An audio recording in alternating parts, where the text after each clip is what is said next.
नारायणं नमस्कृत्य नरं चैव नरोत्तमं देवीं सरस्वतीं व्यासं ततो जयमुदीरयेत् मूकं करोति वाचालं पङ्गुं लङ्घयते गिरिं यत्कृपातमहं वन्दे परमानन्दमाधवं यत्कृपातमहं वन्दे परमानन्दमाधवं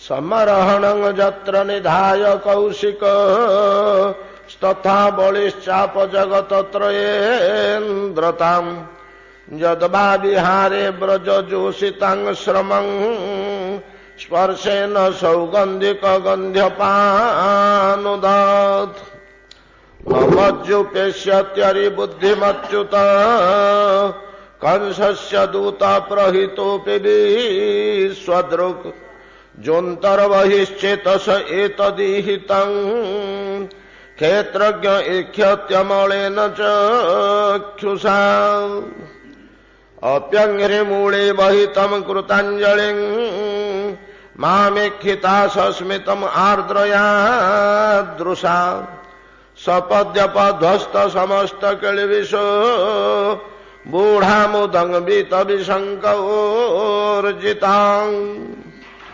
सुहृत्तमं ज्ञान्ति अनन्यदैवतं दुर्भ्यां बृहद्भ्यां परिरप्स्यते तमां आत्मा हि तीर्थी क्रियते तदैव मे बन्धश्च कर्मात्मक उच्छ्वसित्यतः।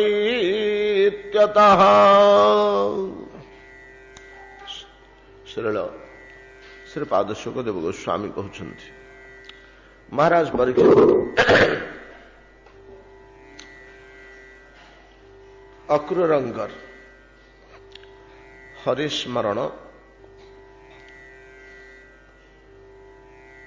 स्मरण माध्यम भागवत स्मरण माध्यम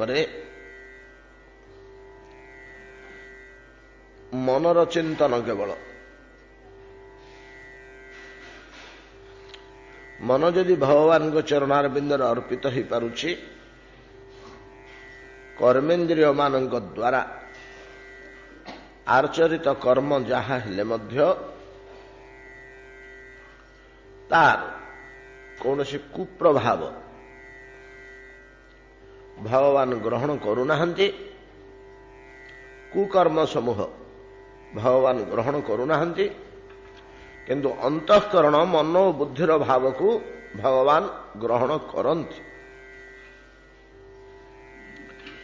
खाली सेतिक नुहे उद्धव जे तीनोटी कथा चिंता कले मोर देह तीर्थत्व प्राप्त हब कर्मबंधन दूर होइजिव एवं समस्त केलविष ध्वंस होइजिव।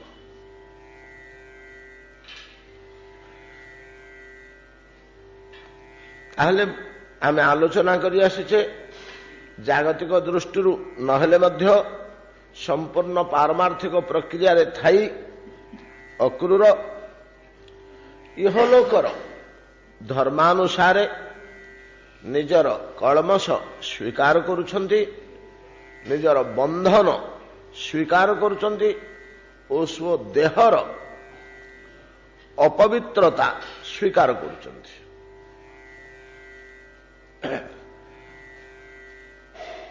देह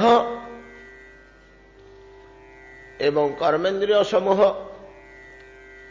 बाह्य कर्म और आहार प्रभृति द्वारा दूषित होती।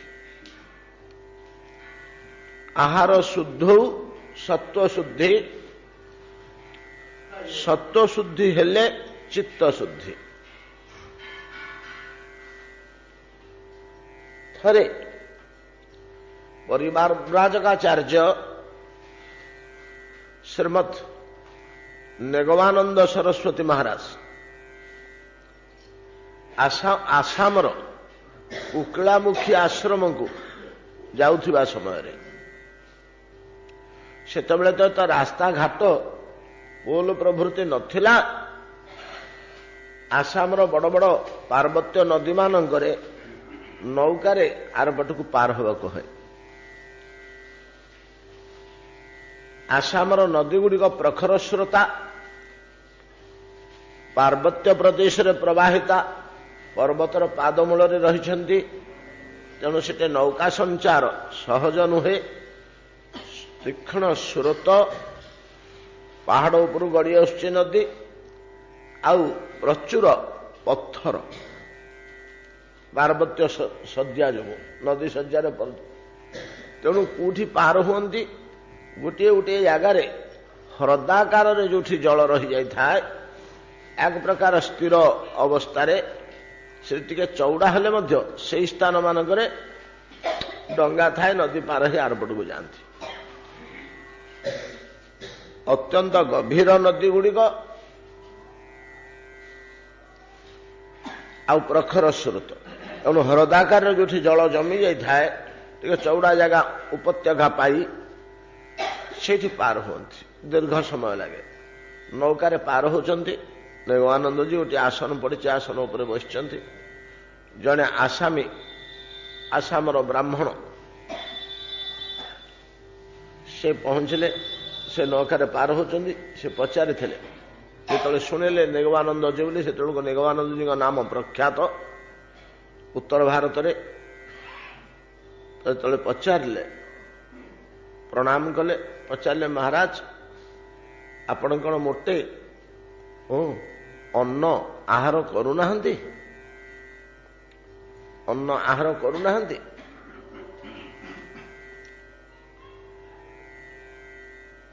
ସେତେବେଳେ ଲୋକମାନଙ୍କର ଧାରଣା ଯେ ସାଧୁ ସନ୍ନ୍ୟାସୀମାନେ ଫଳମୂଳ ଦୁଗ୍ଧାଦି ପାନ କରି ପ୍ରାଣ ବଞ୍ଚାନ୍ତି, ଅନ୍ନ ତ୍ୟାଗ କରିଥାନ୍ତି। ଆମର ତ ଗୋଟେ ଅନ୍ନଗତ ପିଣ୍ଡ ବୋଲି ରହିଯାଇଛି, ଅନ୍ନ ନହେଲେ ନ ଚଳେ, ଭାତ ନହେଲେ ନ ଚଳେ। ସେ ଦୃଷ୍ଟିଭଙ୍ଗୀରୁ ସେ ପଚାରିଲେ। ସାଧୁ ସନ୍ନ୍ୟାସୀମାନେ ଅନ୍ନ ପରିତ୍ୟାଗ କରିଥାନ୍ତି ଅଧିକାଂଶ। ଏବେ ବି କାଁ ଭାଁ ଅଛନ୍ତି, ଦେଖାଯାଉଛନ୍ତି ମଝି ମଝିରେ। ଆମର ଶାନ୍ତତା ମଠର ମହନ୍ତ ମହାରାଜ ଥିଲେ ଫଳାହାରୀ ବାବା, ବଡ଼ ପ୍ରସିଦ୍ଧ ସାଧୁ। ଅଳ୍ପ ଦିନ ହେଲା ସେ ଦେହ ରକ୍ଷା କରିଛନ୍ତି ଏଲାହାବାଦରେ। ଜୀବନ ସାରା ଯେ ଅନ୍ନ, ଅନ୍ୟାନ୍ୟ ବସ୍ତୁ, ଫଳମୂଳ, ଦୁଗ୍ଧ, ଛେନା ଇତ୍ୟାଦି ସମସ୍ତେ ଖିଆପିଆ କରନ୍ତି, ଭାତ ଖାଆନ୍ତିନି, ଭାତ ରୁଟି ଖାଆନ୍ତିନି। ଏଇ ଢଙ୍ଗରେ ଏତେ ବଡ଼ ସାଧୁ ଇଏ ଅନ୍ନ ତ୍ୟାଗ କରିଥିବେ ବୋଲି ଅନୁମାନ କରି ପଚାରିଲେ। ନିଗମାନନ୍ଦଜୀ ଉତ୍ତର ଦେଇଥିଲେ, କାହିଁ ମୁଁ ତ ଦିନକୁ 3 ଥର ମାଛ ମାଂସ ସହ ଭାତ ପେଟ ପୂରା ଖାଉଛି। ଏଠି ବ୍ରାହ୍ମଣ ଟିକେ ଲଜ୍ଜିତ ହେଲେ, ଅନୁଭବ କଲେ ମତେ ତାଚ୍ଛଲ୍ୟଗିରି କହୁଛନ୍ତି। ଏଡ଼େ ବଡ଼ ସାଧୁ ମାଛ ମାଂସ ଭାତ 3 ଥର ଖାଉଛନ୍ତି ଦିନକୁ ବୋଲି କହୁଛନ୍ତି। ମୁଁ ପଚାରିଲି ତ ମତେ ଏଇଟା ଥଟ୍ଟା କରି ତାଚ୍ଛଲ୍ୟଗିରି କହୁଛନ୍ତି। ମୋର କଥାର କୌଣସି ଗୁରୁତ୍ୱ ନାହିଁ, ମୋର ବ୍ୟକ୍ତିତ୍ୱର କୌଣସି ମୂଲ୍ୟ ନାହିଁ। ଏଇ ଢଙ୍ଗରେ ଆମକୁ କ୍ଷୁଦ୍ର ଜ୍ଞାନ କରିକି କହୁଛନ୍ତି। ଏଇଭଳିଆ ବୋଧ କଲେ, ଲଜ୍ଜିତ ହେଲେ, ସଂକୁଚିତ ହେଲେ। ଏବଂ ମଧ୍ୟ କିଛି ସମୟ ପରେ ପଚାରିଲେ, ହେଲେ ମୁଁ ଆପଣଙ୍କୁ ପଚାରୁଥିଲି ଭକ୍ତି ଭାବରେ, ଆପଣଙ୍କ ପ୍ରତି ମୋର ଗୋଟେ ଭଲ ଭାବନା ଥିଲା, ଆପଣ ତାଚ୍ଛଲ୍ୟ କ'ଣ କରୁଛନ୍ତି? ଯାହାହେଲେ ମୁଁ ଜଣେ ଲୋକ, ପଚାରିଲି ଆପଣଙ୍କୁ ଗୋଟେ କଥା, କିଛି ଭଲ ମନ୍ଦ ଯାହା କିଛି କହିବେ ନା, ଏମିତି ଛୋଟ ଦୃଷ୍ଟିରେ ଦେଖୁଛନ୍ତି, ତାଚ୍ଛଲ୍ୟ, କିନ୍ତୁ ଆମ କଥାର କୌଣସି ମୂଲ୍ୟ ନାହିଁ। ନିଗମାନନ୍ଦ ସେ ବୁଝେଇ ଦେଇଥିଲେ, ବୋଲି ନା ମୁଁ ତାଚ୍ଛଲ୍ୟ କରୁନି ଆପଣଙ୍କୁ, ଆପଣଙ୍କୁ ବୁଝଉଛି। ଆପଣମାନେ ବ୍ରାହ୍ମଣ, ଆମେ ହେଲୁ ସାଧୁ। ଆପଣମାନଙ୍କ ପାଇଁକି ରେଷ୍ଟ୍ରିକ୍ସନ ଅଛି, ଆପଣ ଶୁଦ୍ଧ ଆହାର କରିବେ। ଆମ ପାଇଁକି କୌଣସି ଶୁଦ୍ଧ ଆହାରର ଆବଶ୍ୟକତା ନାହିଁ। ଅଗ୍ନି ଯେପରି ଯେକୌଣସି ବସ୍ତୁକୁ ଜାଳି ପୋଡ଼ି ଦେଇ ନିଜେ ଅଦୂଷିତ ରହେ, ମାରା ହୁଏ ନା, ସେମିତି ସାଧୁ ସନ୍ନ୍ୟାସୀମାନେ ଆହାର ଉପରେ ସେମାନଙ୍କର କୌଣସି ନିର୍ଭର କରେ ନା, ସନ୍ନ୍ୟାସୀମାନଙ୍କ ପାଇଁ, ସାଧୁମାନଙ୍କ ପାଇଁ। ଆଉ ବାସ୍ତବ କଥା କହିଥିଲେ, ମୂଲ୍ୟବାନ କଥା କହିଥିଲେ। କିନ୍ତୁ ବ୍ରାହ୍ମଣଗଣ ସେମାନଙ୍କୁ ଠିକ କଡ଼ାକଡ଼ି ଭାବରେ ଆହାର ଆଚରଣ ଅନ୍ୟାନ୍ୟ ଚାଲିଚଳନ ନୀତି ନିୟମରେ ମାନି ଚଳିବାକୁ ହେବ। କାହିଁକି ନା ଏଠି ଗୋଟିଏ କଥା କହିଥିଲେ ଯେ ବ୍ରାହ୍ମଣ ଯେ ଚତୁର୍ବର୍ଣ୍ଣ ତ୍ରିଗୁଣର ସାଧକ, ବେଦ ସେମାନଙ୍କ ପାଇଁ ଯୋଉ ବର୍ଣ୍ଣାଶ୍ରମ ବ୍ୟବସ୍ଥା କରିଛି, ତ୍ରିଗୁଣର ସାଧନାର ବ୍ୟବସ୍ଥା କରିଛି।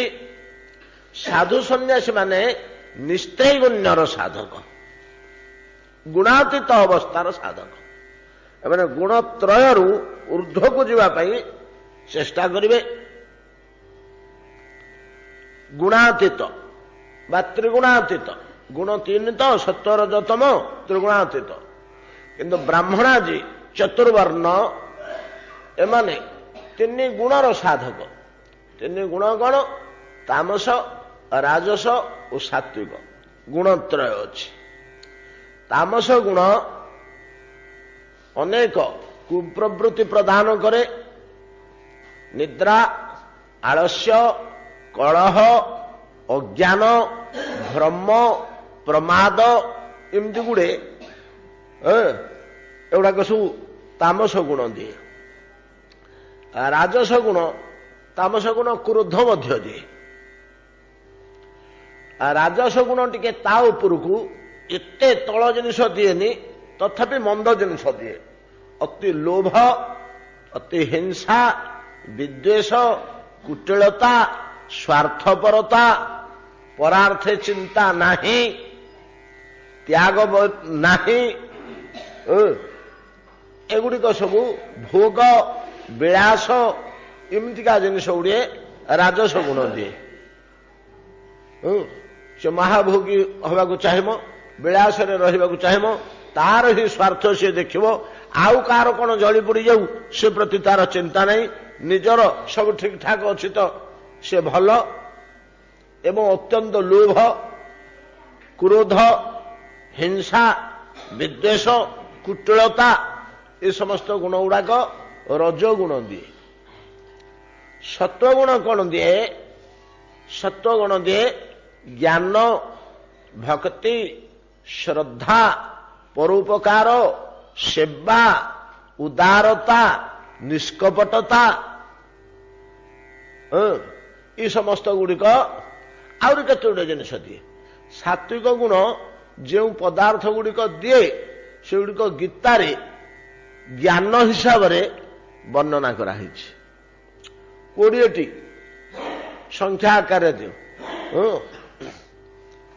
ଅମାନିତ୍ୱ, ଅଦମ୍ଭିତ୍ୱ, ଅହିଂସା, କ୍ଷାନ୍ତି, କ୍ଷାନ୍ତି ବୋଲେ କ୍ଷମା କରିବା, କିଏ କିଛି ଭୁଲ କରିଦେଲେ ତାକୁ କ୍ଷମା କରିଦେବା। କ୍ଷାନ୍ତି, ଆର୍ଜବ ବୋଲେ ସରଳତା, ଜଟିଳ କୁଟିଳ ନାହିଁ। ଅମାନିତ୍ୱ, ଅଦମ୍ଭିତ୍ୱ, ଅହିଂସା, କ୍ଷାନ୍ତି, ଆର୍ଜବମ୍, ଆଚାର୍ଯ୍ୟୋପାସନମ୍, ଗୁରୁ ସେବା, ପିତୃସେବା, ମାତୃସେବା, ଆଚାର୍ଯ୍ୟୋପାସନମ୍ ଇତ୍ୟାଦି ଅନେକ ଗୁଡ଼ିଏ 20ଟି ଭିତରେ ହିସାବ। ସ୍ତୈର୍ଯ୍ୟମ୍, ଆତ୍ମବିନିଗ୍ରହ, ଇନ୍ଦ୍ରିୟାର୍ଥେଷୁ ବୈରାଗ୍ୟ, ଭୋଗ ବିଳାସ ନାହିଁ। ଅନହଙ୍କାର, ଅହଙ୍କାର ଶୂନ୍ୟତା,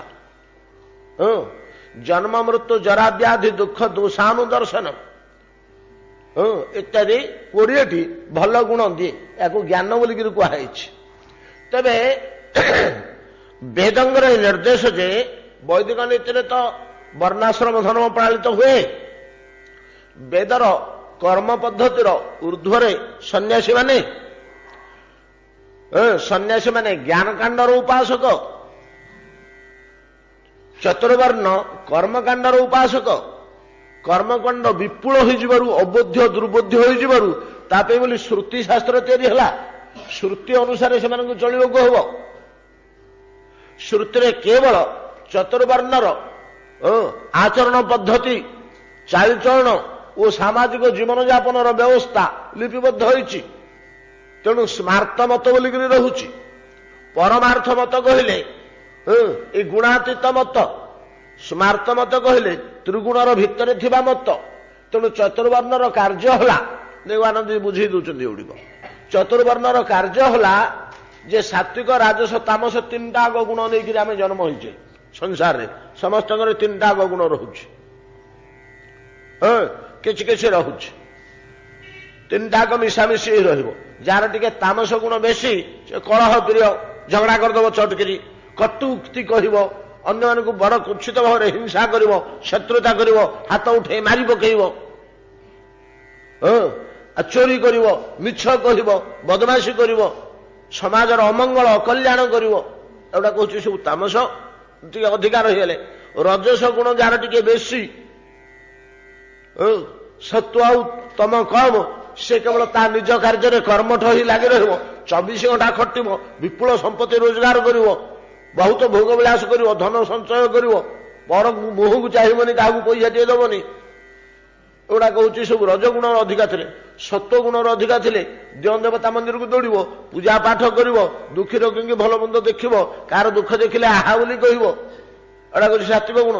ଏଣୁ ଆମକୁ ବେଦ ବତଉଛନ୍ତି ଯେ ତୁମେ ଧୀରେ ଧୀରେ ଧୀରେ ଧୀରେ ପ୍ରଥମେ ସତ୍ୱ ଗୁଣଟାକୁ ତମ ଗୁଣଟାକୁ କାଟ, ଏକଦମ କମେଇ ଦିଅ। କେମିତି ନା ତାର କୌଶଳ ବତେଇଛନ୍ତି ବେଦରେ ସବୁ। ଏଇ ପ୍ରକାର ଆଚରଣ ଦ୍ୱାରା ତମ ଗୁଣଟାକୁ ପ୍ରଥମେ କଟେଇ ଦିଅ। ତମ ଗୁଣଟାକୁ କଟିଗଲା ପରେ ତମ ଗୁଣ ପୁରା ତ କାଟି ହବନି, ସାମାନ୍ୟ ଟିକେ ନିଶ୍ଚୟ ରହିବ। ସେ ସାମାନ୍ୟ ଟିକେ ଥାଉ, ସାମାନ୍ୟ ଟିକର କିଛି ପ୍ରଭାବ ରହିବନି, ପ୍ରଭାବ ପଡିବନି। ହାଣ୍ଡିଏ ତରକାରୀ ଅଛି, ଆମେ ଗୋଟେ ପଗଡ଼ ଲୁଣ ତା ଦେହରେ ପକେଇଦେଲେ କଣ କ୍ଷତି ହେଇଯିବ, ଜଣା ପଡିବନି, ଥିବ ଯଦିଓ ଜଣା ପଡିବନି। ତାପରେ ସାତ୍ୱିକ ଗୁଣ, ତାମସ ଗୁଣଟା ଯେତେବେଳେ ନିୟନ୍ତ୍ରିତ ହେଇଗଲା, ତାକୁ ପୋଛି ଦିଆଗଲା, ରଜ ଆଉ ତମ ପ୍ରବଳ ହେଇକିରି ଅଛି, ରଜ ଗୁଣଟାକୁ କାଟ।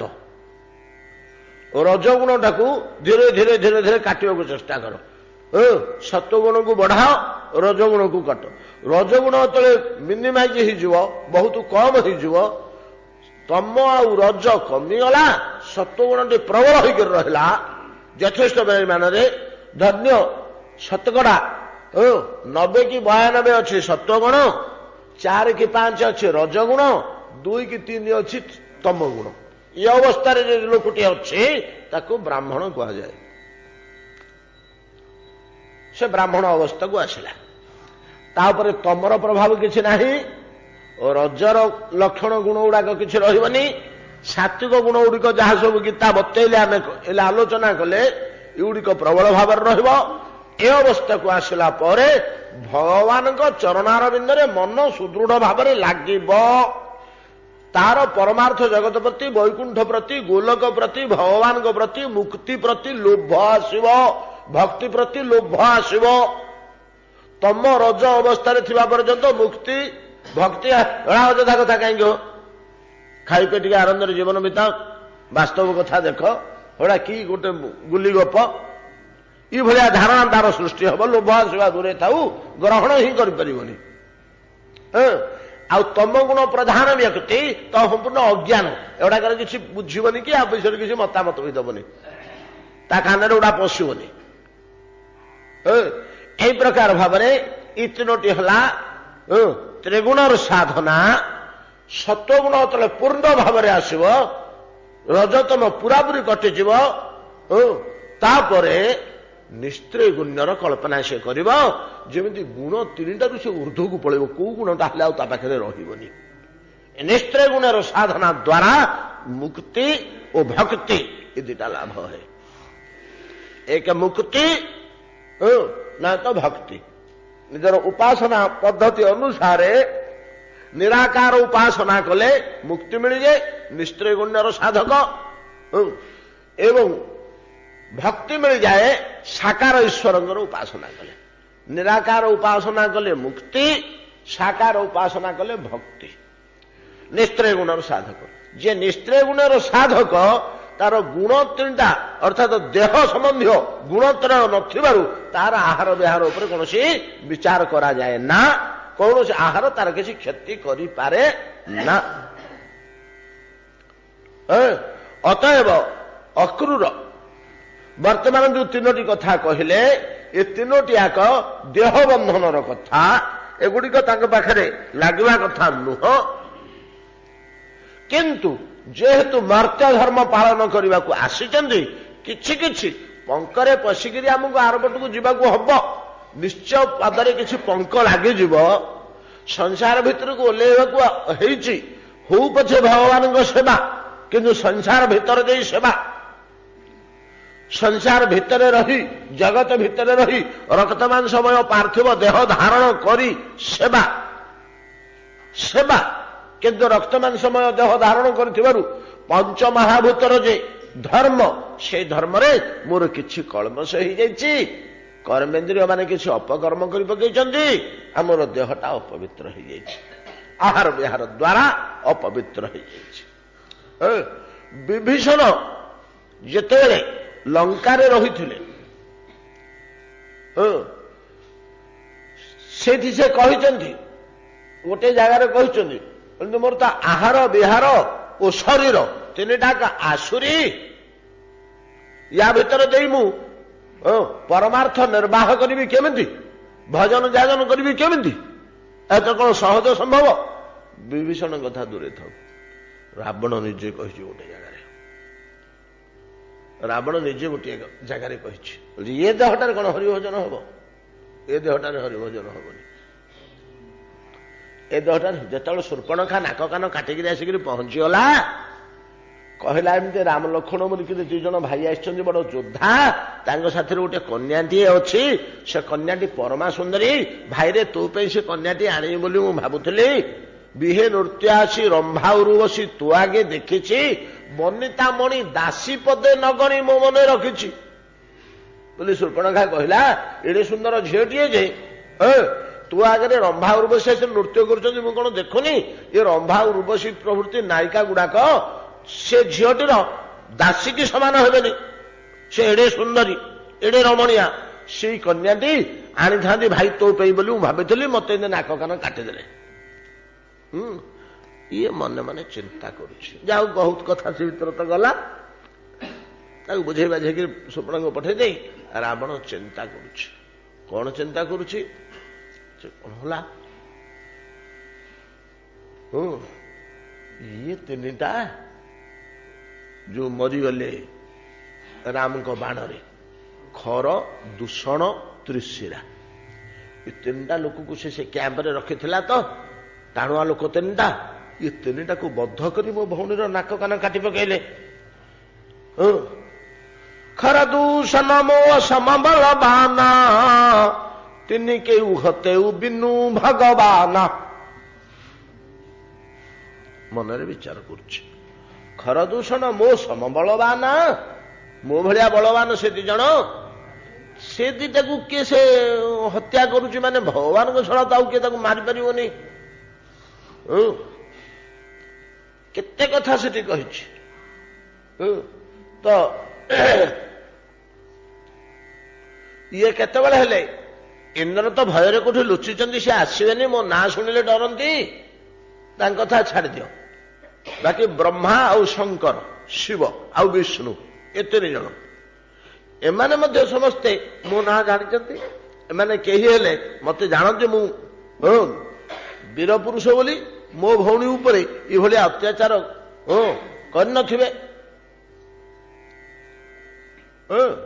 कहीं ना से जानी मते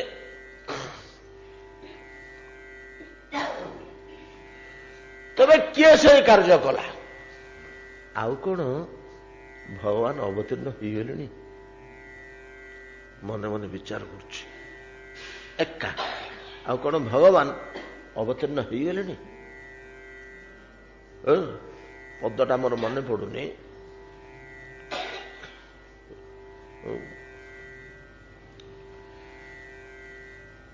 प्रभु संसार भारा हरण करने जगतर भारा हरण करने जमती प्रतिबार आसती सेमती कौन अवतीर्ण हो पड़े मन चिंता करुदी अवतीर्ण हो पड़ी ओहो मत तो आत्मकल्याण करने को हम निजक उद्धार करने को हम मत उद्धार को मुझे पातक करी गो ब्राह्मण बद्ध करी मुनि ऋषि द्रोह करी जीव द्रोह करी संसार द्रोह करी आसुरी जीवन यापन करुच्ची जेते परिमाण मोर हो गला 54 घंटा जुगटी सत्यत्रता द्वापर कली सत्यत्रता द्वापर 54टा बीतला बोली आमर उठी सेमती उल्लेख नहीं किंतु आमर एमती गोटे किंवदंती रही उत्कल समाज रे ଏମିତି ଗୋଟେ ରହିଛି ଓଡ଼ିଆ ରାମାୟଣରେ ଅଛି। 56 ଗଣ୍ଡା ଯୁଗକୁ ସେ ବର ପାଇଥିଲା ଯେ 56 ଗଣ୍ଡା, ଗଣ୍ଡା କହିଲେ ସତ୍ୟତ୍ରେତା ଦ୍ୱାପର କଳି ଗଣ୍ଡେ, ଗୋଟିଏ ଗୋଟିଏ ଗଣ୍ଡା ତ 43 କୋଟି 20 ଲକ୍ଷ ବର୍ଷ।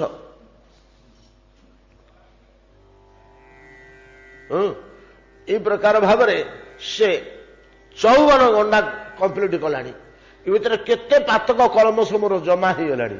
ଏଗୁଡାକ କୋଉଥିରେ ଆଉ ଛାଡ଼ିବ? କେବଳ ଭଗବାନଙ୍କ କୃପା ହେଲେ ଛାଡ଼ିବ ସିନା। ସେ ଯଦି ମତେ ସ୍ୱହସ୍ତରେ ବଦ୍ଧ କରିବେ, ନହେଲେ ମୁଁ କରିପାରିବି। ସେଠି ସେ ଗୋଟେ ପଦ କହିଛି, ତାମସ ତନୁ କଛୁ ସାଧନ ନାହିଁ।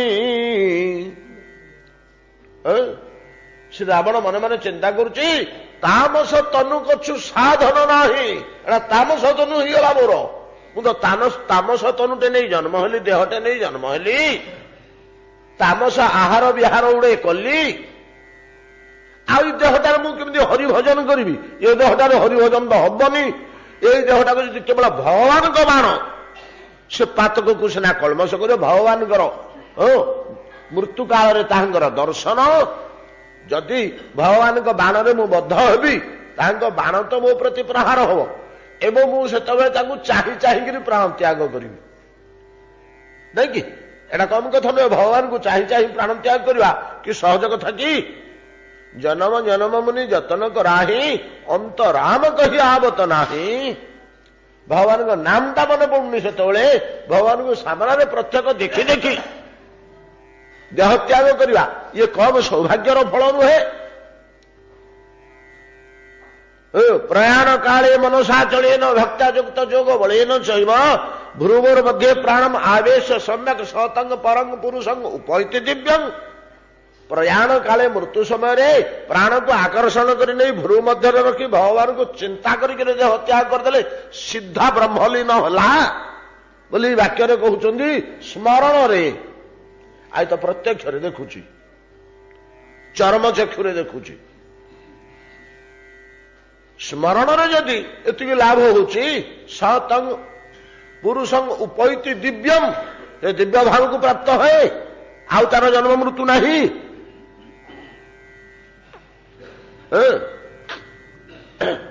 ତେଣୁ ଦେହ ତ୍ୟାଗ କାଳରେ ଜଙ୍ଗ ଜଙ୍ଗ ଭାବ ଶ୍ରରଣ ବାପି ତ୍ୟଜତନ୍ତେ କଳେବରମ୍। ଯୋଉ ଯୋଉ ଭାବକୁ ଚିନ୍ତା କରି ମନୁଷ୍ୟ ଦେହ ତ୍ୟାଗ କରିବ, ସେଇ ଭାବକୁ ପ୍ରାପ୍ତ ହବ ପ୍ରାଣ ଗଲା ପରେ। ଜଙ୍ଗ ଜଙ୍ଗ ଭାବ ସ୍ମରଣ ଭାପି ତ୍ୟଜତନ୍ତେ କଳେବରମ୍ ତମ ତମ ଏବେତି କୌନ୍ତେୟ ସଦା ତଦ୍ଭାବ ଭାବିତ। ଅତଏବ ମୃତ୍ୟୁ କାଳରେ ମୁଁ ଭଗବାନଙ୍କୁ ଦେଖୁଥିବି, ତାଙ୍କ ବାଣ ମୋ ହୃଦୟରେ ପଡୁଥିବ, ମୁଁ ଗଭୀର ଭାବରେ ତାଙ୍କୁ ଚିନ୍ତା କରୁଥିବ। ଶତ୍ରୁ ଦୃଷ୍ଟିରେ ହଉ ପଛେ, ଶତ୍ରୁ ଦୃଷ୍ଟିରେ ହଉ ପଛେ, ସେତେବେଳେ ମୋର ଆଉ ଅନ୍ୟ କିଛି ଚିନ୍ତା ନଥିବ। ପ୍ରାଣ ରକ୍ଷା କରିବା ପାଇଁ ମୁଁ ଘୋର ବିରୋଧ ସହକାରେ ଗଭୀର ଭାବରେ ଭଗବତ ଚିନ୍ତା କରୁଥିବି, ମୋ ପ୍ରାଣ ଯିବ। ଶତ୍ରୁ ରୂପରେ ହଉ ପଛେ, କିନ୍ତୁ ଭଗବାନଙ୍କୁ ଚିନ୍ତା କରୁଥିବି। ନାଇଁ କି? ପ୍ରଚୁର ପରିମାଣ ମହୁ ଗୋଳେଇ ଜଣେ ବିଷ ଦେଇ ପକେଇଛି, କିଛି ବିଷର ଗନ୍ଧ କି ତିକ୍ତତା କିଛି ଜଣା ପଡୁନି, ବଡ ମିଠା ଲାଗୁଛି। ଆଉ ବଢିଆ ସରବତ ହେଇଛି ବୋଲିକି ପିଇଦେଲେ କଣ ପ୍ରାଣ ଯିବନି? ଏଟା ତ ପାର୍ଥିବ ଜଗତରେ ହଉଛି। ବଢିଆ ସରବତ ହେଇଛି, ଆଉ ଗ୍ଲାସ ଦେଲ, ବଡ ତୃପ୍ତି ଲାଗୁଛି ବୋଲି ବିଷ ପାନ ଯଦି ବିଷ ମିଶା ସରବତ ଯଦି ପିଇବ ପ୍ରାଣ ଯିବନି କି? ତଦ୍ରୂପ ଶତ୍ରୁ ରୂପେ ଦେଖିଲେ ମଧ୍ୟ ଭଗବତ ସ୍ମରଣଟା ଫଳ ଦେବ ନାହିଁ କି? ଆମର ତ ବହୁତ ଆଲୋଚନା ହେଇଛି ଆ ଉପରେ। ଆଉ ତ ପାର୍ଥିବ ଜଗତରେ ହଉଛି, ଆଉ ଭଗବାନଙ୍କ କ୍ଷେତ୍ରରେ କଣ? ଭଗବାନଙ୍କୁ ଚାହୁଁଥିବି ମୋର ପ୍ରାଣ ଯିବ, ତାଙ୍କୁ ଚିନ୍ତା କରୁଥିବି ମୋର ପ୍ରାଣ ଯିବ, ଏହା କଳ୍ପନା କରୁଛି। ଆଉ ଗୋଟେ ବଡ କଥା ସେଠି ରାବଣ କହିଛି ଯେ ଖାଲି ମୁଁ ତାଙ୍କୁ ଚିନ୍ତା କରୁଥିବି କି, ସିଏ ମଧ୍ୟ ମତେ ଚିନ୍ତା କରୁଥିବେ। ମୁଁ ସବୁ ଭୁଲି ଯାଇ ତାଙ୍କୁ ଚିନ୍ତା କରୁଥିବି, ସେ ସବୁ ଭୁଲି ଯାଇ ମତେ ଚିନ୍ତା କରୁଥିବେ। ଏଇ ହିସାବରେ ମୋର ପ୍ରାଣ ଯିବ। ଏଇଟା ମତେ କରିବାକୁ ହବ। ୟା ସେ ଡିସିସନ ନଉଛି, ନିଷ୍ପତ୍ତି ନଉଛି, ଏଇଟା ମତେ କରିବାକୁ ହବ। ଇଏ ସୌଭାଗ୍ୟ ଆଉ ମିଳିବନି। କାହିଁକି ନା ମତେ ଯେତେବେଳେ ସେ ବଦ୍ଧ କରୁଛନ୍ତି, ସେତେବେଳେ ସେ ଅନ୍ୟ ଚିନ୍ତା କରିବାକୁ ତାଙ୍କୁ ଆଉ ବେଳ ନଥିବ। ନା ମୁଁ ଯୋଉ ଭଳିଆ ଯୋଦ୍ଧା, ଯୋଉ ଭଳିଆ ବାଣ ପ୍ରହାର କରିଥିବି, ସେ ଅନ୍ୟ ଚିନ୍ତା କେମିତି ୟାକୁ ଶୀଘ୍ର ମାରିବି, କେମିତି କୌଶଳରେ ମାରିବି ଏଇ ଚିନ୍ତାରେ କେବଳ ସେ ମୋରି ଚିନ୍ତା କରୁଥିବେ, ମୁଁ ତାଙ୍କରି ଚିନ୍ତା କରୁଥିବି। ମୋର ଗୋଟିଏ ଚିନ୍ତା ଭଗବତ ଚିନ୍ତା, ତାଙ୍କର ଗୋଟିଏ ଚିନ୍ତା ରାବଣ ଚିନ୍ତା। ଏମିତି ଅବସ୍ଥାରେ ମୋର ପ୍ରାଣ ଯିବ ପ୍ରଭୁଙ୍କ ସାମ୍ନାରେ। ଏଇ ସୁଯୋଗ ଛାଡ଼ିଦେଲେ ଆଉ ହବନି। ହେଲେ ଭଗବାନ ତ ବଡ଼ କ୍ଷମାଶୀଳ, ତାଙ୍କୁ ବାଡେଇଲେ ପିଟିଲେ ମାଇଲେ ଯେତେ ଯାହା କରେ ତ ସେ କ୍ଷମା କରିଦେବେ। କେବଳ ଗୋଟିଏ ଉପାୟ ଅଛି, ତାଙ୍କ ଶକ୍ତିଟା ଯଦି ତାଙ୍କର ଛଡେଇ ଆଣିବି ତାହେଲେ ଶକ୍ତିଟାକୁ ମୋଠୁ ଆଉ ଥରେ ଫେରେଇ ନେବା ପାଇଁ ସେ ନିଶ୍ଚିତ ଭାବରେ ମତେ ବଦ୍ଧ କରିବାକୁ ବାଧ୍ୟ ହେବେ। ଆଉ ତାଙ୍କୁ କିଛି ବାଟ ନଥିବ, ଗତି ନଥିବ। ତେଣୁ ଗୋଟିଏ ଉପାୟ ମୋର, ସୀତାଙ୍କୁ ମତେ ଅପହରଣ କରି ଆଣିବାକୁ ହବ। ସେ ଯାହା ହଉ ଏମିତି ସେ ଯାହା ତା ଭିତରେ ସେ ଚିନ୍ତା କଲା। ଆମର ପ୍ରୟୋଜନ କଣ ନା ତାମସ ଦେହରେ ହରିଭଜନ ସମ୍ଭବ ହଉନି। ଦେହଟା ହେଲେ ମଧ୍ୟ ପ୍ରବୃତ୍ତି ଆସିବନି। ତେଣୁ ଦେହକୁ ସତ୍ୱ ଶୁଦ୍ଧ କରିବା ନିମନ୍ତେ,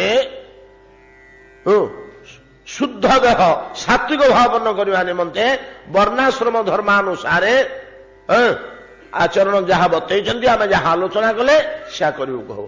ଶୁଦ୍ଧ ଶରୀର ହୋଇଗଲା ପରେ, ସାତ୍ବିକ ଗୁଣରେ ଭରପୁର ହୋଇଗଲା ପରେ ନିସ୍ତ୍ରୀ ଗୁଣର ଉପାସନା କରି ଶୁଦ୍ଧ ସତ୍ୱ ଗୁଣଟାକୁ ଶୁଦ୍ଧ ସତ୍ୱ ହବ। ଶୁଦ୍ଧ ସତ୍ୱ ହେଲା ପରେ ନିର୍ଗୁଣ ହେଇଯିବ। ନିର୍ଗୁଣ ହେଇଗଲେ ଗଲା ଗୁଣ। ଏ ସଂସାର ଭିତରେ ବୁଲୁଥିଲେ ମଧ୍ୟ କଳିକତରା ଯେମିତି କାଦୁଅ ଭିତରେ ଏଠୁ ପଶିକିରି 6 ଫୁଟ ପରେ ସେଆଡେ ବାହାରିଲା, ଟିକିଏ ତା ଦେହରେ ଲାଗେନି। ସଂସାର ଭିତରେ ବୁଲୁଥିଲେ ମଧ୍ୟ ଯେସନେ ଗଙ୍ଗା ଜଳେ ହସ୍ତି ଅଙ୍ଗକୁ ନ ଲାଗେ ତପତି, ସେହି ପ୍ରକାରେ ତୋର ଦେହ ସ୍ପର୍ଶ ବିହୀନ କି ପାକ।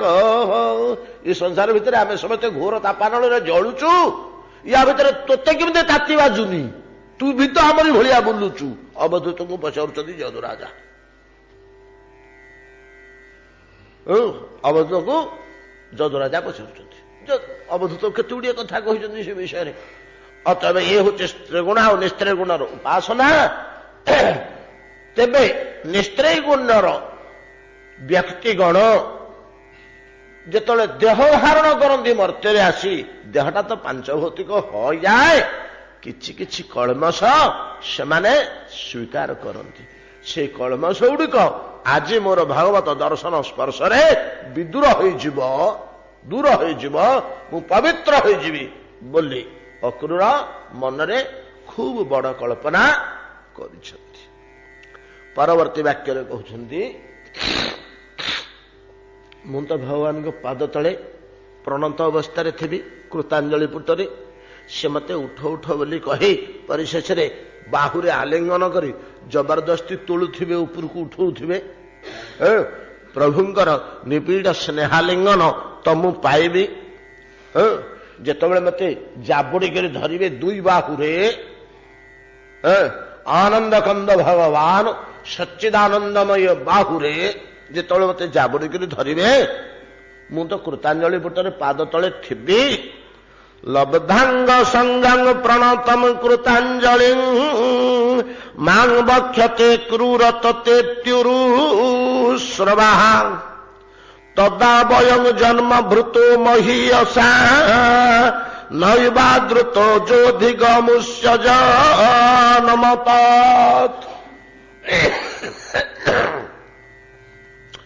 ଲବ୍ଧାଙ୍ଗ ସଙ୍ଗଂ ପ୍ରଣତମ କୃତାଞ୍ଜଳି ମାଂ ବକ୍ଷତେ କ୍ରୂରତତେ ତ୍ୟୁରୁଶ୍ରବା ତଦା ବୟଂ ଜନ୍ମ ଭୃତୁ ମହୀୟସା ନୈବାଦୃତ ଯୋଧିଗମୁଷ୍ୟ ଜନମତତ୍।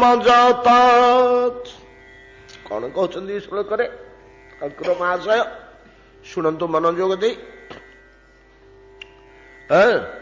ଯେତେବେଳେ ମତେ ଉଭୟ ବାହୁରେ ନିବିଡ଼ ଆଶ୍ଳେଷ ପୂର୍ବକ ପରିରପ୍ସତି ଥମାଂ ପରିରମ୍ଭଣ ତୁଲ୍ୟ ଆଲିଙ୍ଗନ,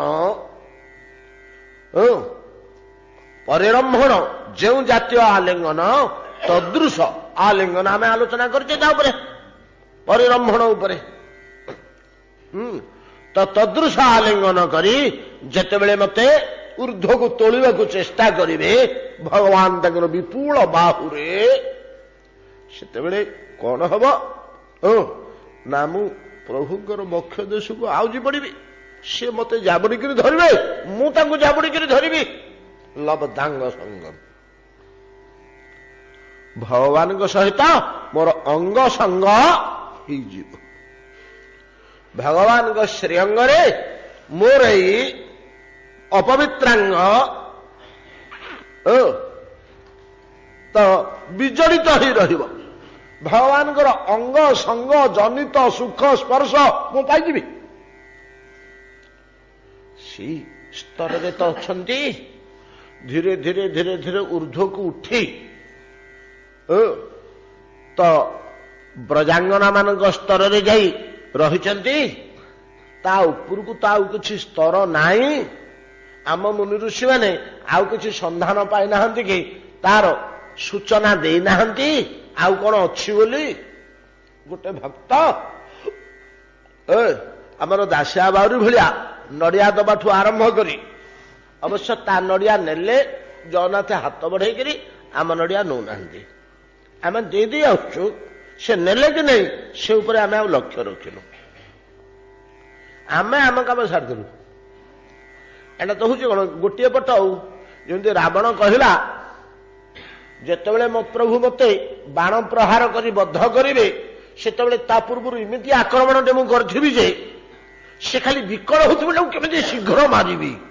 ସେତେବେଳେ ତାଙ୍କ ମୁଣ୍ଡରେ ଆଉ କିଛି ଚିନ୍ତା ନଥିବ, କେବଳ ରାବଣ ଚିନ୍ତା ଥିବ। ମୋ ହୃଦୟରେ ଆଉ କିଛି ନଥିବ, ଖାଲି ରାମ ଚିନ୍ତା ଥିବ। ମୁଁ ରାମ ଭାବନାରେ ବୁଡି ଯାଇଥିବି, ପ୍ରଭୁ ରାବଣ ଭାବନାରେ ବୁଡି ଯାଇଥିବେ। ମୁଁ ତାଙ୍କୁ ଗଭୀରତମ ଭାବରେ ଚିନ୍ତା କରୁଥିବି, ଅନନ୍ୟ ଭାବରେ, ଅର୍ଥାତ୍ ଆଉ ଅନ୍ୟ କୌଣସି ଚିନ୍ତା ନାହିଁ। ପ୍ରଭୁ ମତେ ଅନନ୍ୟ ଭାବରେ ଚିନ୍ତା କରୁଥିବେ, ଆଉ କୌଣସି ଚିନ୍ତା ତାଙ୍କ ମୁଣ୍ଡରେ ପଶିନଥିବ। ଏମିତି ଅବସ୍ଥାଟିଏ ମୁଁ ସୃଷ୍ଟି କରିବି, ତେବେ ମୋର ଅପାର କଲ୍ୟାଣ ହେଇଯିବ। ପ୍ରଭୁଙ୍କ ବାଣରେ ଦଗ୍ଧ ହେଲେ ମୋର ଅପାର କଲ୍ୟାଣ ହେଇଯିବ। ଏଇଟା ରାବଣ ଚିନ୍ତା କରିଥିଲା। ତେଣୁ ରାବଣ କଣ ଚିନ୍ତା କରିଛି? ମୁଁ ପ୍ରଭୁଙ୍କ ଚିନ୍ତା କରୁଥିବି, ପ୍ରଭୁ ମୋ ଚିନ୍ତା କରୁଥିବେ। ଦି ଆଡୁ ଆମେ ଯେତେବେଳେ ଯାଉଛେ ଫୁଲଟେ କି ଫଳଟେ ଧରି ଜଗନ୍ନାଥଙ୍କ ପାଖକୁ, ଆମେ ଆମାଉଣ୍ଟଟା ଚିନ୍ତା କରି ଆମ କାମ ସରିଗଲା, ଦେଇ ପକେଇଲୁ, ପୂଜା ସରିଲା, ଚାଲ ଘରକୁ। ଆଉ କଣ କରିବୁ? ସିଏ ନେଲେ କି ନାହିଁ ସେପଟ ଚିନ୍ତା ଆଉ ଆମେ କରୁନୁ, ସେପଟ ଚିନ୍ତା ଆଉ ଆମେ କରୁନୁ। ଯଦିଓ ଭଗବାନ ଆମକୁ ବତେଇ ଦେଇଛନ୍ତି, ହଉ ତୁ ଆଗ ଦେଇ ଚାଲିଥା ମତେ। ଆଜ୍ଞା କଣ ଦେବି? ନା ତୋର ଯାହା ଅଛି ସବୁ ମତେ ଦେଇଦେ, ସବୁ ମତେ ଦେଇ ଚାଲିଥା। ସବୁ ଯେତେବେଳେ ତୋର ସରିଯିବ, ଆଉ କିଛି ଦବାକୁ ନଥିବ, ସେତେବେଳେ ତୋର ମୋ ଚିନ୍ତା ଯାଇକିରି ଆସିବ। ମୁଁ ସବୁ ସର୍ବସ୍ୱ ଦେଲି ଯେ ସେ ନେଲେ ନା ପଡିଛି ସେଠି, ନାଇଁ କି? ଯୋଡ଼ିଏ ସୁନ୍ଦର ଶ୍ଲୋକ ଗୀତାରେ ଏଥିପାଇଁ କହିଲେ, ତତ୍କୁରୁ ସ୍ୱମଦର୍ପଣ ଯତ୍କରୋଷି ଯଦସ୍ନାସି ଯଜ୍ଜୁହୋଷି ଦଦାସି ଯତ୍ ଯତ୍ତପଶ୍ୟସି କୌନ୍ତେୟ ତତ୍କୁରୁ ସ୍ୱମଦର୍ପଣମ୍, ମତେ ସମର୍ପଣ କରିଦେ। ଦ୍ୱିତୀୟ ଶ୍ଲୋକରେ ଆଉ ଗୋଟିଏ ଶ୍ଲୋକରେ କହିଲେ, ମୁଁ ନେଲି ବୋଲିକିରି ତୁ ଯଦି ଚିନ୍ତା କରିବୁ, ଦେଲା ଭଳିଆ ଦେଲେ ମୁଁ ନେବି ନା। ଆଉ କେମିତି ଦେଲେ ହବ? ନା ତଦହଂ ଭକ୍ତି ଉପହୃତମ୍ ଅସ୍ନାମି ପ୍ରଜତାତ୍ନ ପତ୍ରଂ ପୁଷ୍ପଂ ଫଳଂ ତୋୟମ୍ ଯୋ ମେ ଭକ୍ତ୍ୟା ପ୍ରୟଚ୍ଛତି। ତ ଭଗବାନ ନେଲେ କି ନ ନେଲେ, ନେବେ କି ନ ନେବେ, ସେଇଟା ଆମେ ଚିନ୍ତା କରିବାକୁ ଗଲା ବେଳକୁ ଆମକୁ ଏଇଟା ପ୍ରଥମେ ବୁଝିବାକୁ ହେବ ଯେ ସେତିକି ଭକ୍ତି ସହକାରେ ଦେଲେ ସେ ନେବେ। ଲୋକ ଅଛନ୍ତି ଅନ୍ତରରେ, ତାଙ୍କର ଅନ୍ତଃକରଣରେ ଭକ୍ତି ଅଛି, ଦେଇପାରୁନାହାନ୍ତି, ଭଗବାନ ଛଡେଇକିରି ନେଉଛନ୍ତି। ସୁଦାମାଙ୍କଠୁ ସୁଦାମା କ୍ଷୁଦ ଭୋଜା ପୁଞ୍ଜିକ ଦେଇପାରିଥିଲେ କି? ସୁଶୀଳା ନାମରେ ତାଙ୍କର ପତ୍ନୀ ଯେ କ୍ଷୁଦ ଭୋଜା ପୁଞ୍ଜିକ ଦେଇଥିଲେ, ତାକୁ ତ କାଖରେ ଜାକିକିରି ଲୁଚେଇକିରି ଧରିଥିଲେ ନା। ତାକୁ ଭଲ କରି ଜାକି ଦେଲେ, ଦେଖିଲେ ଯେତେବେଳେ ମଣିମାଣିକ୍ୟର ପୁର ଭଗବାନ କୋଉଠି ଅଛନ୍ତି। ଭଗବାନଙ୍କର ଶ୍ରୀକୃଷ୍ଣଙ୍କର ଗୋଟେ ନିୟମ, ସିଏ ଗୋଟେ ଷ୍ଟାଟିକ ଅର୍ଡର ତାଙ୍କର ଥାଏ ଯେ ବ୍ରାହ୍ମଣ ଆସିଲେ ତାକୁ କେହି ଦୁଆରୀ ମାନେ କିଛି କହିବନି, ସେ ଯୁଆଡେ ଯିବ ତାର ସେ ଯିବ। ତାକୁ ବତେଇଦବ ଖାଲି ମୁଁ କୋଉଠି ଥିବି ମତେ ବତେଇ ରାସ୍ତା ବତେଇଦବ ମୋଟେ ବାରଣ କରିବନି ବ୍ରାହ୍ମଣକୁ ଏଇଟା ଭଗବାନଙ୍କ କଥା ଗୋ ବ୍ରାହ୍ମଣ ତ ବ୍ରାହ୍ମଣ ପ୍ରିୟ ତ ସେ ଆଚରଣଟା ସେ ଛାଡି ପାରୁନାହାନ୍ତି ବ୍ରାହ୍ମଣକୁ କୌଣସି ରୋକଠୋକ ନାହିଁ ଦ୍ୱାରୀ ଫାରୀ ମାନଙ୍କୁ କଡା ନିର୍ଦ୍ଦେଶ ଯୋଉ ବ୍ରାହ୍ମଣକୁ ଯୋଉ ଦ୍ୱାରୀ ବ୍ରାହ୍ମଣକୁ ପଚାରିବ ଆଜ୍ଞା କୁଆଡେ ଯାଉଛ ବସ ଟିକେ ମୁଁ ଖବର ଦଉଛି ସେଦିନ ଡିସଚାର୍ଜ ଡିସମିସ୍ ତେଣୁ ଦ୍ୱାରୀ ମାନେ ବ୍ରାହ୍ମଣ ଦେଖିଲେ ଭୟରେ ଆଡେଇ ହେଇଯିବେ ହଁ ଆଜ୍ଞା ଏଠି ଅଛନ୍ତି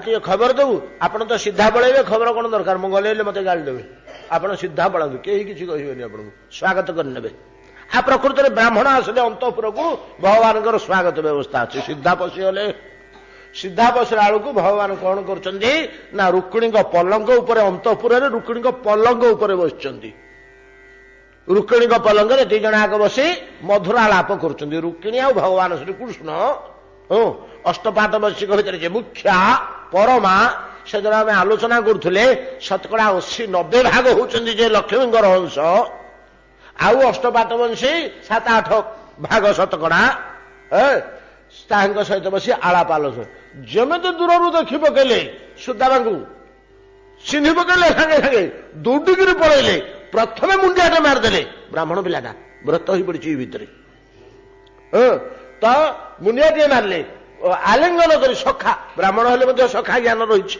ସଖା ବୋଲି କୁଣ୍ଡେଇ ପକେଇଲେ ଜାକିକିରି ଧରି ପଳେଇ ଆସିଲେ ସିଧା ରୁକ୍ମିଣୀଙ୍କ ପଲଙ୍କ ଉପରେ ବସେଇଲେ ଦାସ ଦାସୀ ମାନେ ଆଶ୍ଚର୍ଯ୍ୟ ହେଲେ କି କଥା ପ୍ରିୟାର ପ୍ରିୟତମାର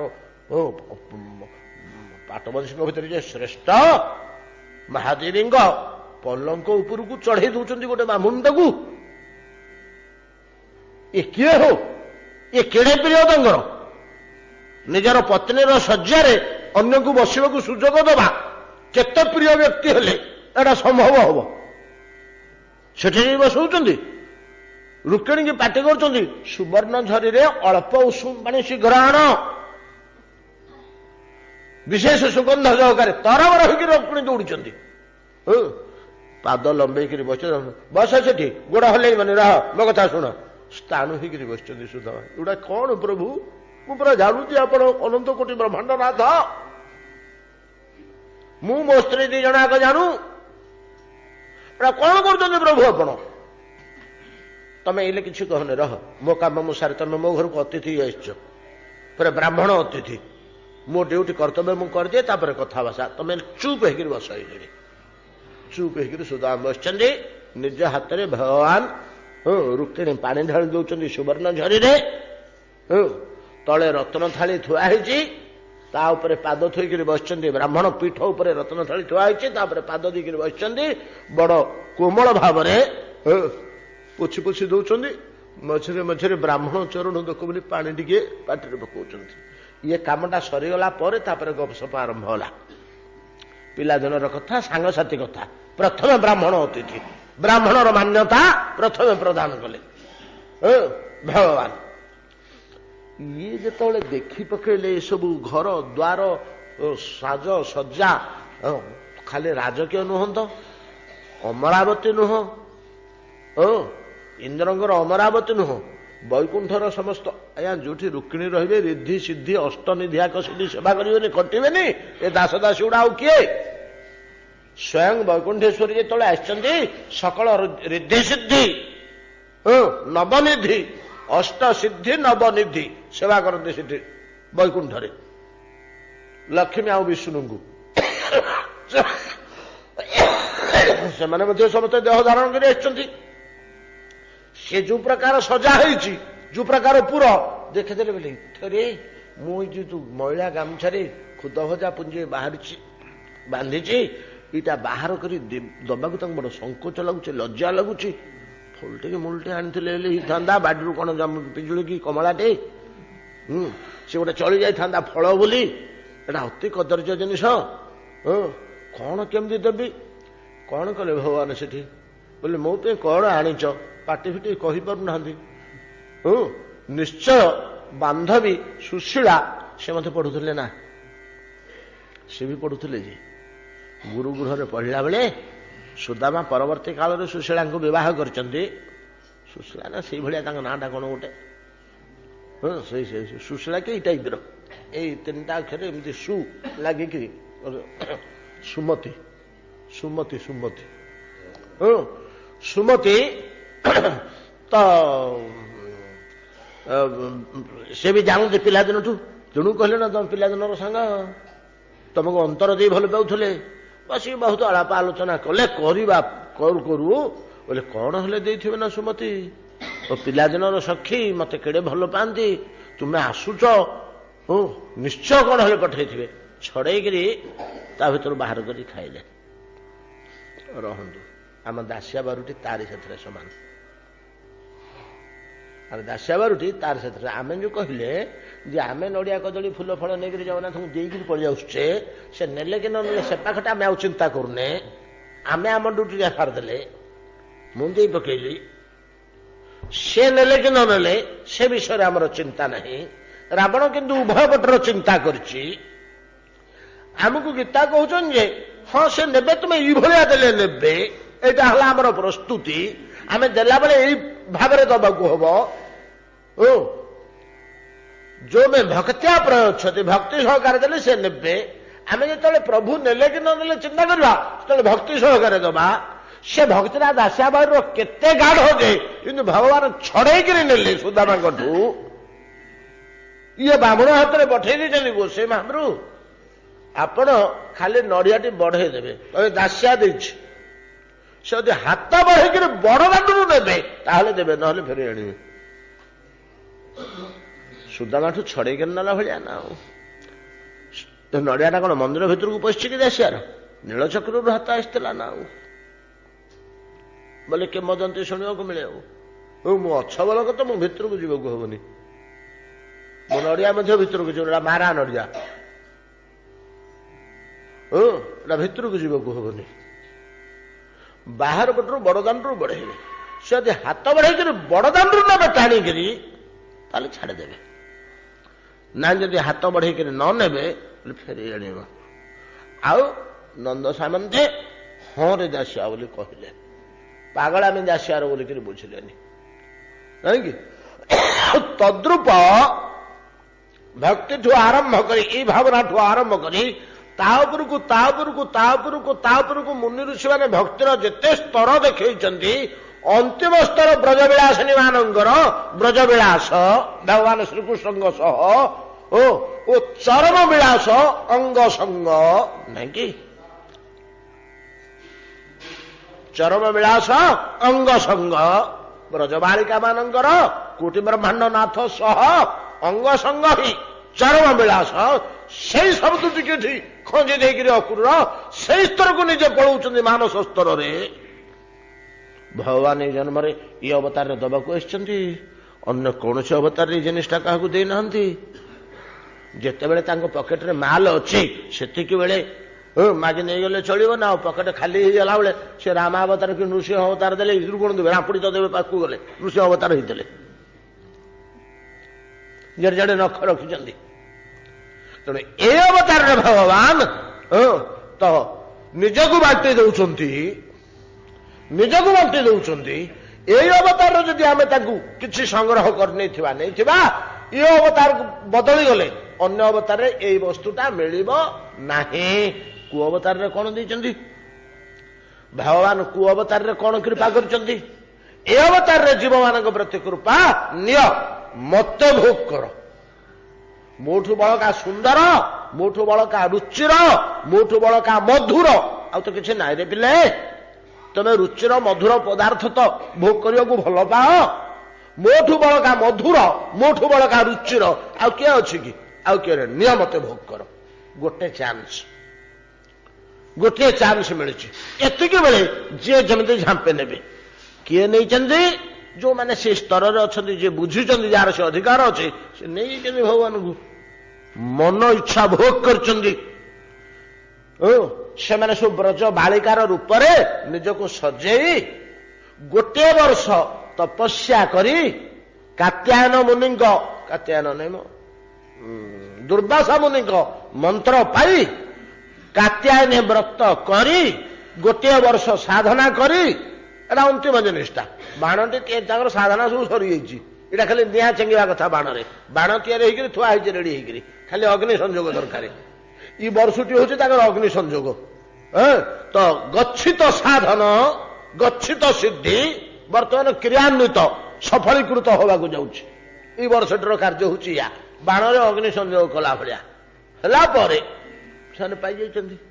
ସେମାନେ ଯାହା ଯାହା ପାଇଛନ୍ତି ସେ ସବୁଗୁଡ଼ିକ ଅକ୍ରୂର ଆଶା କରି ବସିଲେଣି। ଏପରିକି ଶିଶୁକୁ ଅକ୍ରୂର ମହାଶୟ ଅଙ୍ଗ ସଙ୍ଗ ପର୍ଯ୍ୟନ୍ତ ଶ୍ରୀକୃଷ୍ଣଙ୍କର ମଧ୍ୟ ଶବ୍ଦୋଚ୍ଚାରଣ କରିଦେଲେଣି। ସେ ଭିତରେ ଭାବ କଣ ଅଛି ସେ କଥା ସିଏ ବୁଝନ୍ତି, କୃଷ୍ଣ ବୁଝନ୍ତି। ଆମେ କଣ ବୁଝିବା? ଆମକୁ ଏମିତି ବାହାରେ କଥା ଗୁଡ଼ିକ କହିଦଉଛନ୍ତି, ଏଇଭଳିଆ ତା ଭିତରେ ଭାବ ଦେଇ ଦେଇ ପଳଉଛନ୍ତି। ଲବ୍ଧାଙ୍ଗ ସଙ୍ଗଙ୍ଗ ପ୍ରଣତମ କୃତାଞ୍ଜଳି ମା ଦକ୍ଷତେ କ୍ରୂର ତତେ ତୁରୁଶ୍ରବା। ଉରୁଶ୍ରବା ଭଗବାନଙ୍କର ଗୋଟେ ନାଁ ହଉଛି ଉରୁଶ୍ରବା। ଯେମିତି ଗୋଟିଏ ନାଁ ହଉଛି ଉରୁକ୍ରମ, ଭଗବାନଙ୍କର ଗୋଟେ ନାଁ ଉରୁକ୍ରମ ନାହିଁ କି? ଉରୁକ୍ରମ କିଏ କହିଲେ? ଉରୁକ୍ରମ କହିଲେ ଯାହା, ତ୍ରିବିକ୍ରମ କହିଲେ ସେୟା। ଭଗବାନଙ୍କୁ ତ୍ରିବିକ୍ରମ ବୋଲି ଆମେ କହୁନେ। ଯେତେବେଳେ ଭଗବାନ ବାମନ ହୋଇଥିଲେ, ଛୋଟିଆଟିଏ ହୋଇଥିଲେ, ବଳି କହିଲେ ମହାପ୍ରଭୁ ଏଡ଼ିକି ଟିଏ ପାଦ କରିଛ, କେତେ ଭୂମି ନବ? ମୋର ତ 3ଟା ପୁର ଅଛି, ଭୂଲୋକ ଭୁବଲୋକ ସ୍ୱର୍ଲୋକ, କେତେ ଭୂମି ନବ? ଏଡ଼ିକି ଏଡ଼ିକି ପାଦୁଟି ମାନେ, ତମେ ତ ଉଚ୍ଚା ହେଇଛ 1.5 ଫୁଟ, ପାଦୁଟି ମାନେ ତ ଇଞ୍ଚକରୁ କମ ହବ। କାଣି ଆଙ୍ଗୁଠି ଖୁଦ ଭଳିଆ ହେଇଛି, ବୁଢା ଆଙ୍ଗୁଠି ମୁଢି ମୁଣ୍ଡି ଭଳିଆ। ଆଉ ଆପଣ କେତେ ଭୂମି ନେବେ? ଯାହା ମୋ ପାଦ ଅଛି ନା, ଆଉ ଦୈବ ଦେଇଛି, ଆଉ ମୁଁ କଣ କରିବି ରେ ବଳି, ସେତିକି ଦେ। ଆଉ ଟିକେ ଅଧିକା ନୁହନ୍ତି ମହାପ୍ରଭୁ, ମୋର ତ ସେତିକି ହେଲେ ବସିବାକୁ ହେଇଯିବ। ଆଉ ମୋର ପାଦଟି ଯେମିତି, ଦେହଟି ଯେମିତି, ମୋ ଅଣ୍ଟାଟି ମଧ୍ୟ ସେତିକି ନା। ଆଉ ମତେ ବସିବା ପାଇଁ କି ମୋ କଟି ଦେଶ ଯେତିକି, ସେତିକି ଜାଗା ଦରକାର। ବ୍ରାହ୍ମଣ ପିଲା ମୁଁ, କଶ୍ୟପଙ୍କ ପୁଅ, ମୁଁ ଟିକେ ହରିଭଜନ କରିବି। ନିଜର ଭୂଇଁ ଟିକେ ଥିଲେ ଆଉ କିଏ ପଳା ବୋଲି ଏଠୁ କହିବନି। ଭଡା ଘରେ କିଏ ହରିଭଜନ କରିବ? ନାଇଁ କି? ଗୋଟେ କର୍ମାନୁଷ୍ଠାନ ଆରମ୍ଭ କରିଥିବ 21 ଦିନ ପାଇଁ, 15 ଦିନ ହେଇଛି, ଘର ମାଲିକ କହିବ ତୁ ଉଠୁ ଘରୁ ଆଜି। ତେଣୁ ସେ ସୁବିଧା ନୁହଁ। ସେଥିପାଇଁ ଆମର ନିଜର ଟିକେ ଆମ ନାଁରେ ପଟା ପାଉତି ଥିଲେ ଆଉ କିଏ କହିପାରିବନି ତୁ ଏଠୁ ପଳା ବୋଲି। ଜୋର ଦଉଥିବ, ଗୁଣ୍ଡା ହୁଣ୍ଡା ହେଲେ ମଧ୍ୟ ଆମେ ତ ସିଦ୍ଧି ହେଲା ପର୍ଯ୍ୟନ୍ତ ଷ୍ଟେ କରିଦେଇ ପାରିବୁ। ନିଜର ଥିଲେ ରେକର୍ଡ ପତ୍ର ପାଉତି, ସେତିକି ଦିଅ, ସେତିକି ନେଲେ ହଉ ଆପଣଙ୍କ ଇଚ୍ଛା। ମାନିଗଲେ ବଳି। ବଳି ଜାଣିବା ଲୋକ ତ, ସେ ଯୁକ୍ତିଧର କରିବା ପାଖରେ ଭଲ ନାହିଁ। ତା କଣ କରୁଛି କରୁ, ତାର ସେ ତାର କଣ ଭିତରେ ଅନ୍ତର୍ନିହିତ ଇଚ୍ଛା। 3 ପାଦ ଦେଇ ପକେଇଲେ। 3 ପାଦ ଦେଇଦେବାକୁ ଯେତେବେଳେ ଶପଥ କରିଦେଲେ, ସେତେବେଳେ ସେ ପାଦ ବଢିବାକୁ ଲାଗିଲା। ନାଇଁ କି? ଇଞ୍ଚକରୁ କମ ପାଦ ଗୁଡ଼ିକ ସେ ବଢିବାକୁ ଲାଗିଲା। ବଢି ବଢି ବଢି ବଢି 10 ଫୁଟ, 15 ଫୁଟ, 50 ଫୁଟ, 100 ଫୁଟ, ଅଧ କିଲୋମିଟର, 4 କିଲୋମିଟର, ନାଇଁ କି? ବଢି ବଢି ବଢି ବଢି ବଢି ବଢି ଗୋଟିଏ ଗୋଟିଏ ପାଦ 3ଟାକ ଲୋକକୁ ବ୍ୟାପିଗଲା। କ୍ରମ କହିଲେ ଷ୍ଟେପ୍, ପଦକ୍ଷେପ, ପାହୁଣ୍ଡ। ଆମେ ଯେତେବେଳେ ଚାଲୁଛେ, ପ୍ରତ୍ୟେକ ପଦକ୍ଷେପ, ପ୍ରତ୍ୟେକ ପାହୁଣ୍ଡକୁ କ୍ରମ କୁହାଯାଏ। କାହିଁକିନା ସେତିକି ଜାଗା ଆମେ ଆକ୍ରମଣ କରି ଯାଉଛେ, ତ ସେତିକି ଭୂମି ନାଇଁ କି? ଲମ୍ବା ଲୋକ ସେତେବେଳେ ପାଦ ଲମ୍ବାଇ ଯାଉଛି 42 ଫୁଟ, 45 ଫୁଟ ପର୍ଯ୍ୟନ୍ତ, ଇଞ୍ଚ ପର୍ଯ୍ୟନ୍ତ ଲମ୍ବି ଯାଉଛି। 42 ଇଞ୍ଚ ମାପ ପୋଲିସ ମିଲିଟାରୀ ଡିପାର୍ଟମେଣ୍ଟରେ ଯେତେବେଳେ ତେଜ ଚଲ ହବ, ଫାରୱାର୍ଡ ମାର୍ଚ୍ଚ ହବ, ସେତିକି ବେଳେ ସେଟା 42 ଇଞ୍ଚରୁ କମ ହବନି। ଠିକ 42 ଇଞ୍ଚ ତା ମାପ। 42 ଇଞ୍ଚରେ ଗୋଟେ ପାଦ ପଡୁଥିବ।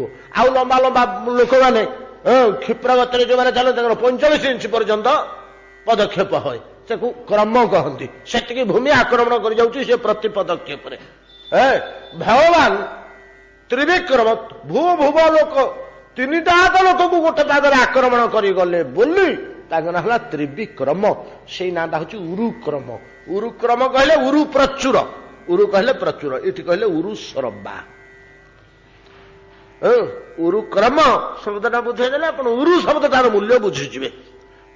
ଯେମିତି ଉରୁକ୍ରମ, ଗୋଟିଏ ପାଦ ଯୋଉଟା ଆସରେ ସ୍ୱର୍ଗ ନେଲେ, ସ୍ୱର୍ଗଟି କେବଳ ଗୋଇଠି ତଳେ ରହିଗଲା। ସେ ପାଦୁରା ଏମିତି ଠିଆ ହେଇ ରହିଲା। ଉପରକୁ ବଢା ହଉଛି ତ, ଏଠି ଗୋଟେ ଲୋକ ଛିଡା ହେଇକି ଉପରକୁ ଯଦି ଗୋଟା ବଢେଇବ ତା ପାଦଟା ଏମିତି ଠିଆ ହେଇକି ରହିବନି। କଳ୍ପନା କରନ୍ତୁ, ପାଦୁରା ଠିଆ ହେଇ ରହିବ, ଗୋଇଠି ତଳେ ସ୍ୱର୍ଗଟା ରହିଗଲା। ଏବଂ ଆଙ୍ଗୁଠି ଗୁଡାକ ପଞ୍ଝାଟା ଯୋଉ ଠିଆ ହେଇ ରହିଲା, ଇଏ ସପ୍ତବ୍ରହ୍ମାଣ୍ଡ ଭେଦ କରି ଅଣ୍ଡକଟାହ ଫଟେଇ ବ୍ରହ୍ମଲୋକ ପାର ହୋଇ ମହାକାଶକୁ ଚାଲିଗଲା।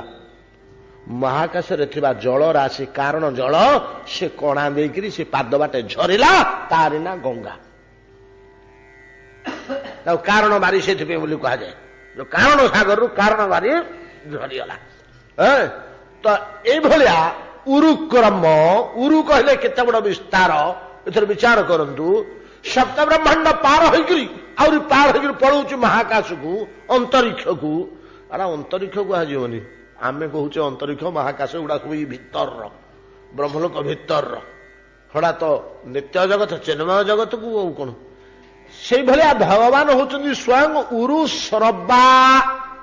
ଉରୁ ଶ୍ରବା କହିଲେ ଯାହାଙ୍କର କଥା ଅନନ୍ତ କୋଟି ବିଶ୍ୱ ବ୍ରହ୍ମାଣ୍ଡରେ ଉରୁ ପରିମାଣରେ, ଅତି ପ୍ରଚୁର ପରିମାଣରେ ବିସ୍ତାରିତ ଶୁଣିବାକୁ ମିଳେ। ଉରୁଶ୍ରବା, ଉରୁଶ୍ରବା ଯାହାଙ୍କର କଥା ଗୋଟିଏ ବ୍ରହ୍ମାଣ୍ଡ ନୁହଁ, କୋଟି କୋଟି ବ୍ରହ୍ମାଣ୍ଡ ନୁହଁ, ଅନନ୍ତ କୋଟି ବ୍ରହ୍ମାଣ୍ଡରେ ସର୍ବତ୍ର ବିପୁଳ ପରିମାଣରେ ବିସ୍ତାରିତ ଭାବରେ ଯାହାଙ୍କର କଥା ଶ୍ରବା ଶୁଣିବାକୁ ମିଳେ, ଉରୁ ପ୍ରଚୁର ପରିମାଣରେ ଶୁଣିବାକୁ ମିଳେ, ତାଙ୍କୁ ଉରୁ ଶ୍ରବା କୁହାଯାଏ। ଯାହାଙ୍କର କଥା ଏତିକି ପରିମାଣରେ ଶୁଣିବାକୁ ମିଳେ, ସିଏ ଯେତେବେଳେ ମତେ ଆଲିଙ୍ଗନ କରି ଉପରକୁ ଉଠେଇବେ, ସେତେବେଳେ କଥା କହିବେ। ଯାହା କଥା କୋଟି ବ୍ରହ୍ମାଣ୍ଡ ଶୁଣେ, ସେ ନିଜେ କଥା କହିବ। ଅକୁର ଚିନ୍ତା କରୁଛନ୍ତି, କୋଟି ବ୍ରହ୍ମାଣ୍ଡର ଯାହାର କଥା ବ୍ୟାପ୍ତ, ସେ ନିଜେ କଥା କହିବ। ଅକୁର କଣ କହିବ ତୁମକୁ? କଣ ବୋଲି କଥା କହିବେ? ନା କହିବି ମାଙ୍ଗ ପ୍ରଣନ୍ତମ କୃତାଞ୍ଜଳିଂ ଲବ୍ଧାଙ୍ଗ ସଙ୍ଗମ। ମୁଁ ଯେତେବେଳେ ପ୍ରଭୁଙ୍କ ଅଙ୍ଗ ସଙ୍ଗ ପାଇଯିବି, ପରମାନନ୍ଦରେ ଆପ୍ଲୁତ ହୋଇଯିବି, ମୋର ସର୍ବାଙ୍ଗ ଶିହରିତ ହୋଇ ଉଠିବ, ରୋମାଞ୍ଚ ହେଇଯିବ, ପ୍ରାଣ କଣ୍ଠାଗ୍ରତ ହେଇଥିବ, କିଏ ପାର ଅପୂର୍ବ ଆନନ୍ଦରେ ମୁଁ ବିଜଡ଼ିତ ହେଇଥିବି, ହେ କୃଷ୍ଣ ହେ କୃଷ୍ଣ ହେ କୃଷ୍ଣ ହେ ପ୍ରଭୁ ହଉଥିବି। ସେତେବେଳେ ପ୍ରଭୁ ଯୋଉ କଥା କହୁଥିବ ମୋ ପାଖରେ, ହେ ତାତ ହେ କକେଇ ଶୁଣ ସ୍ଥିର ହୁଅ, ହେ ଅକ୍ରୁର ହେ ତାତ ତତେତି। ତତ୍ତ ବୋଲି ଏଠି କହିଛନ୍ତି, ତତ୍ତ କହିଲେ ତାତ। ମତେ କକେଇ ବୋଲି ଡାକିବେ, ଚାଚା ବୋଲି ଡାକିବେ, ତାତ କହିଲେ ପିତା। ଏବଂ ଯାହାର କଥା ଅନନ୍ତ କୋଟି ବ୍ରହ୍ମାଣ୍ଡ ଶୁଣୁଛି, ତା କଥା ମୁଁ ଶୁଣିବି ଆଜି ପାଟିରେ। କଣ ବୋଲି ସେ ମତେ ଡାକିବ? ପିତା ବୋଲି ଡାକିବ। ଏଠି ପିତା ନାହିଁ ତ ତାତ ବୋଲି କହୁଛନ୍ତି। ତାତ ପିତୃବ୍ୟ। ହେ ତାତ ବୋଲି ମତେ କହୁଥିବେ। ହେ ଅକ୍ରୁର ହେ ତାତ। ମୁଁ ଯେମିତି ଉତ୍କଣ୍ଠିତ ହେ ପ୍ରଭୁ କହୁଥିବି, ସେ ସେଇଭଳି ଉତ୍କଣ୍ଠିତ ଗଭୀର ସ୍ନେହରେ ବୁଡି ହେ ତାତ ସ୍ଥିର ହୁଅ, ଶୁଣ ହେ ତାତ ସ୍ଥିର ହୁଅ। ସେ ମତେ ଏଇ କଥା କହୁଥିବେ, ମୁଁ ହେ ପ୍ରଭୁ ବୋଲି ଡାକୁଥିବି। ଇ କାରଣ ଆଜି ତାଙ୍କରି ଏ ମଧୁର ଏବଂ ମର୍ଯ୍ୟାଦାପୂର୍ଣ୍ଣ ବାଣୀ। ତାତ ଶବ୍ଦଟା ମର୍ଯ୍ୟାଦାପୂର୍ଣ୍ଣ ବାଣୀ ନାଇଁ କି? ଆପଣମାନେ ରାମାୟଣ ଦେଖିଛନ୍ତି, ଇନ୍ଦ୍ରଜିତ ପ୍ରଭୃତ ରାବଣକୁ ପିତାଶ୍ରୀ ବୋଲି ଡାକୁଥିଲେ। ମର୍ଯ୍ୟାଦାପୂର୍ଣ୍ଣ ସମ୍ବୋଧନ ନା। ଆଉ ପିତା କହିଲେ ତ କାମ ଜୁଟିଲା, ପିତାଶ୍ରୀ କହିଲେ ଗୋଟେ ମର୍ଯ୍ୟାଦା ପ୍ରଦାନ ପୂର୍ବକ ସମ୍ବୋଧନ କରାଯାଉଛି। ଯେମିତି ଆମେ କହୁଛେ ତ ଛୋଟ ଭାଇଟିଏ କି ଭଣଜାଟିଏ କି ପୁତ୍ରାଟିଏ, ତା ନାଁ ଦେବରାଜ, କି ନହେଲେ ଆଉ ଗୋଟେ କଣ ଗୋଟେ ତା ନାଁଟା, ତାକୁ ଆମେ କହୁଛେ ଶ୍ରୀମାନ ଦେବରାଜ। କହିଲେ ତାକୁ ଯେମିତି ନାଁଟା ପାଖରେ ଟିକେ ମର୍ଯ୍ୟାଦା ଦିଆଗଲା, ସେଭଳିଆ ମର୍ଯ୍ୟାଦାପୂର୍ଣ୍ଣ ବାଣୀ ହଉଛି ତାତ ବୋଲି ସମ୍ବୋଧନ କରିବା। ଲବ୍ଧାଙ୍ଗ ସଙ୍ଗ, ଭଗବାନଙ୍କର ଅଙ୍ଗ ସଙ୍ଗରେ ତ ମୁଁ ବିଜଡ଼ିତ ହୋଇପଡ଼ିଥିବି, ବିହୋଳିତ ହୋଇପଡ଼ିଥିବି, କଣ୍ଠାଗ୍ରତ ପ୍ରାଣ ହୋଇପଡ଼ିଥିବି। ଲବ୍ଧାଙ୍ଗ ସଙ୍ଗଂ ପ୍ରଣତମ କୃତାଞ୍ଜଳି ମାଙ୍ଗ ବକ୍ଷତେ କ୍ରୂର ତତେ ଇତି ତତ୍ତ ଇତି ଉରୁକ୍ରମ। ଉରୁଶ୍ରବା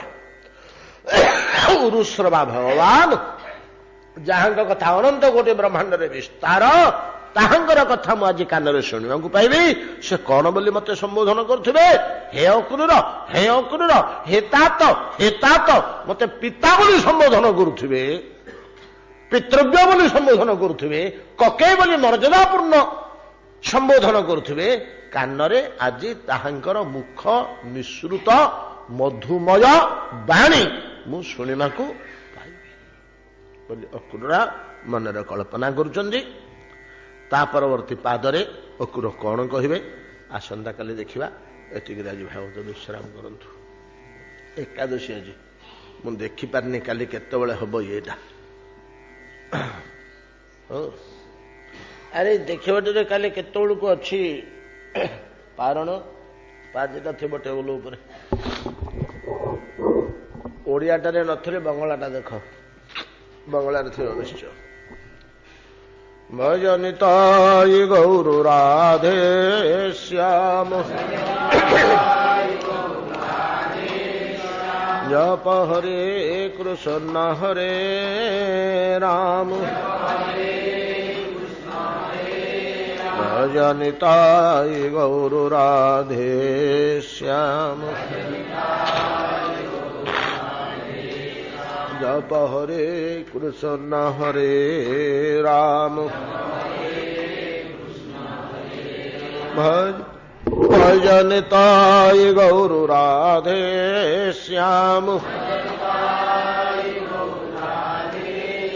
জপ হরে কৃষ্ণ হরে রাম ভজনিতায় গৌর রাধে শ্যাম জপ হরে কৃষ্ণ হরে রাম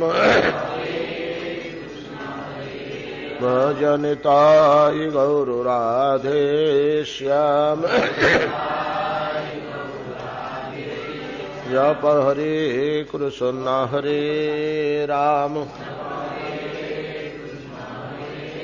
জপ হরে কৃষ্ণ হরে রাম জপ হরে কৃষ্ণ হরে রাম। ଆସନ୍ତାକାଲି ଦ୍ୱାଦଶୀ ଏକାଦଶୀ ବ୍ରତର ଗୋଟେ ଅଙ୍ଗ ହେଉଛି ପାରଣ।